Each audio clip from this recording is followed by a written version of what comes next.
শিক্ষার্থীবৃন্দ, আজকের ক্লাসে আমরা আলোচনা করব আমাদের নবম শ্রেণীর শিল্প ও সংস্কৃতি বিষয়ের যে সামষ্টিক ষান্মাসিক মূল্যায়ন আছে তার একটা গুরুত্বপূর্ণ সাজেশন নিয়ে। যেহেতু আমাদের পরীক্ষা আপাতত বন্ধ আছে, সো আমরা বাসায় বসে না থেকে পড়াশোনার মধ্যে থাকলে আশা করি তোমাদের পড়াশোনার একটা ভালো ইমপ্রুভমেন্ট হবে। সো সেই অনুযায়ী আমি একটা সাজেশন তৈরি করেছি যেটা খুবই গুরুত্বপূর্ণ এবং অধ্যায়ভিত্তিক সাজেশনটা, সেটা আশা করি তোমাদের খুব কাজে লাগবে।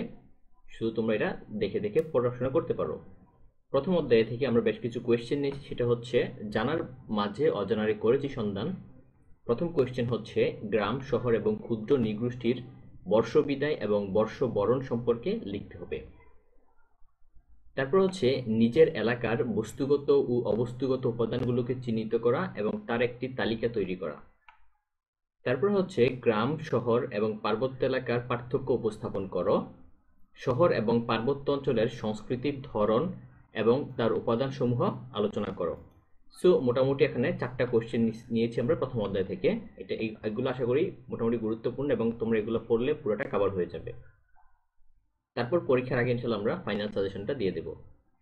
তারপর হচ্ছে দ্বিতীয় অধ্যায় দেখো, পৃথিবী অবাক তাকিয়ে রয়। প্রথম কোয়েশ্চেন হচ্ছে শফিউদ্দিন আহমেদের কয়েকটি চিত্রকর্ম উল্লেখ করো।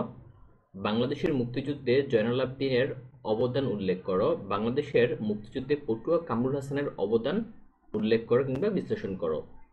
কামরুল হাসানকে কেন পটুয়া বলা হয়, সেটা তোমরা এখান থেকে বই থেকে অবশ্যই পাবা। যদি না পাও অবশ্যই আমি ইনশাল্লাহ পরবর্তী ভিডিওতে এ বিষয়ে আপলোড করে দেব।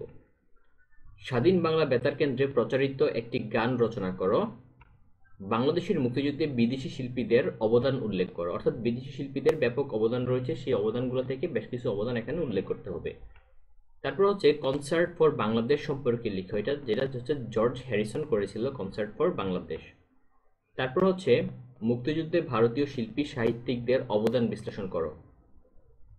এবং সর্বশেষ যে কোয়েশ্চেন সেটা হচ্ছে অঙ্গভঙ্গ অভিনয়ের মাধ্যমে অভিনয়ের মস্তক সঞ্চালন, যেমন হচ্ছে আকম্পিত, কম্পিত, ধূত এবং বিধূত, এই 4টা বিষয় সম্পর্কে তোমাকে লিখতে হবে। সো এগুলো হচ্ছে মোটামুটি আমাদের আজকের আলোচনার টপিক। আমাদের আলোচনার পরবর্তী টপিক নিয়ে আমরা পরবর্তী ভিডিওতে চলে আসবো ইনশাল্লাহ। সে পর্যন্ত তোমরা সকলে ভালো থাকো, সুস্থ থাকো এবং মনোযোগ দিয়ে পড়াশোনা করো। যারা চ্যানেল নতুন, চ্যানেলটিকে সাবস্ক্রাইব করতে যেন না ভুলো।